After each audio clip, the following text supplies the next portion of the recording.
Գյուրջան Կասկադ, հասանելի բնակարաններ 65 ամիս մարման ժամկետով։ Աշխարհի հրեա հոգևորականները, ռաբիները գալիս են արհեստացին Ադրբեջան։ Օրակարգը այդ երկրի լիիրավ ինտեգրումն է հրեական աշխարհին։ Թուրք քաղաքական գործիչներին անհանգստացնում են իսրայել-ադրբեջանական քաղաքական հարաբերությունները։ Ադրբեջանցիները հարձակման են ենթարկվում Թուրքիայում։ Բարև ձեզ, Փաստ-Ինֆոյի եթերում բաց մի թողեք հաղորդաշարն է, որի շրջանակներում շարունակում ենք հետևել թշնամու ներքին անցուդարձին։ Թուրքիան պատրաստվում է ռազմաբազա հիմնել Սիրիայում։ Աբու Մուհամմադ Ալ-Ջուլանիի և Թուրքիայի նախագահ Ռեջեփ Թայիփ Էրդողանի միջև Ստամբուլում կայացած հանդիպումից հետո թուրքական լրատվամիջոցները հաղորդել են Անկարայի կողմից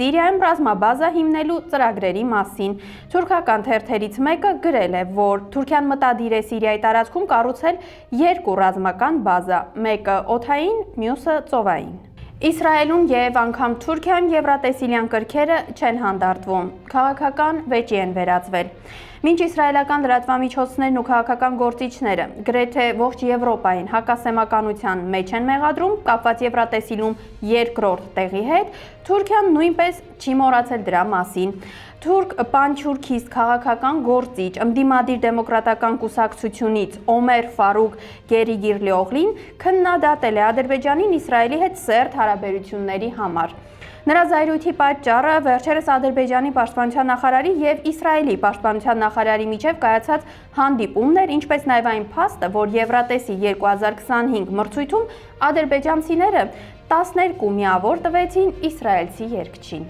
Եվրոպական ռաբիական համաժողով տեղի կունենա Ադրբեջանում։ 2025 թվականի հոկտեմբերի վերջին Ադրբեջանում կկայանա Եվրոպայի ռաբիների համաժողովը, որը կգլխավորի գլխավոր ռաբի Պինչաս Գոլդշմիդտը։ Ակնկալվում է, որ աշխարհի տարբեր երկրներից հարյուրավոր ազդեցիկ ռաբիներ կմասնակցեն միջոցառմանը։ Համաժողովի հիմնական նպատակն է ամրապնդել կապերը Ադրբեջանի, Իսրայելի եւ համաշխարհային հրեական համայնքի միջև։ Հիմնական թեմաներից մեկը կլինի Ադրբեջանի, այսպես կոչված Աբրահամի համաձայնագրին հնարավոր միացման քննարկումը։ Ռուսաստանի և Ադրբեջանի սահմանին ինտելեկտուալ անցակետ կստեղծվի, հայտարարել է Ռուսաստանի տրանսպորտի նախարարությունը։ Այս անցակետով է անցնում հյուսիս-հարավ միջազգային տրանսպորտային միջանցքը և ամեն օր այստեղով անցնում է միջինը 230 բեռնատար։ Այժմ այն կարդիականացվի արդյունավետ տրանսպորտային համակարգ ազգային նախագծի շրջանակներում, դրա թողունակությունը կաճի գրեթե 12 անգամ և կկազմի օրական 2360 տրանսպորտային միջոց, իսկ երթևեկության գոտիների քանակը 6-ից կաճի մինչև 20, ասվում է Ռուսաստանի տրանսպորտի նախարարության հայտարարության մեջ։ Թուրքիայում ազգությամբ թալիշ ադրբեջանի քաղաքացի է վիրավորվել թուրք մարզիկի հետ բախման արդյունքում։ Անտալիային դանակով հարձակում է տեղի ունեցել Ադրբեջանի Մուայ Թայի ֆեդերացիայի ղեկավար, քիքբոքսինգի 9-կի աշխարհի չեմպիոն, Եվրոպայի եռակի չեմպիոն, ուշուի Ադրբեջանի չեմպիոն Արազ Մուսաևի դեմ։ Հարձակումը տեղի ունեցել մրցաշարի ընթացքում։ Ադրբեջանում էլ հերթական հասարակական քաղաքական ակտիվիստն է ձերբակալվել։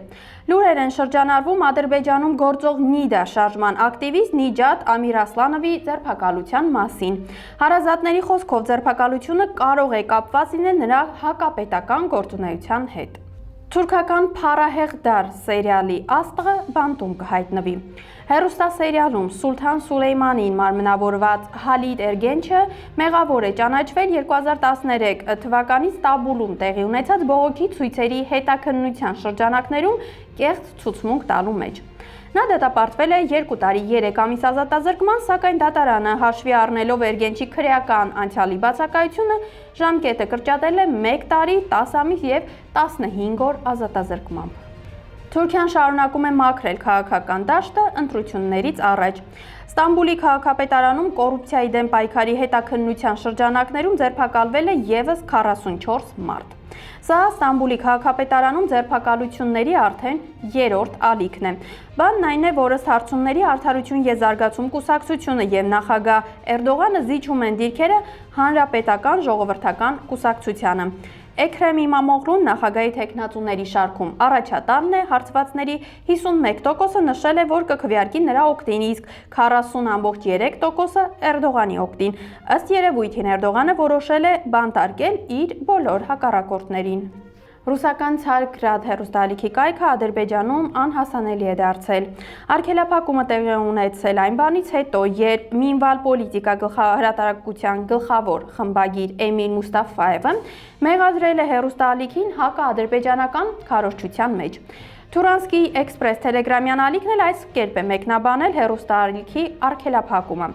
Մոսկվայի եւ Բաքվի միջև մերձեցման քարոզչությունը հավասար է հակաադրբեջանական քարոզչության։ Ինչն է զարմանալի, մի երկրում, որտեղ մարդկանց բանտարկում են ժողովուրդների միասնությունը պաշտպանելու եւ ռուս-ուկրաինական ճակատում իրադարձությունների օբյեկտիվ լուսաբանման ուղղված հասարակական միջոցառումներին մասնակցելու համար։ Իսրայելը ոչնչացնում է Թուրքիայից Գազա ուղարկված ալյուրի պարկերը։ Այս մասին գրում են թուրքական լրատվամիջոցները, տարածելով համապատասխան կադրեր։ Այսօրվա համար պատրաստել էինք այսքանը։ Փաստինֆոյի հաղորդումներին արագ հասանելիություն ունենալու համար կարող եք բաժանորդագրվել YouTube-յան մեր ալիքին։ Մնացեք մեզ հետ։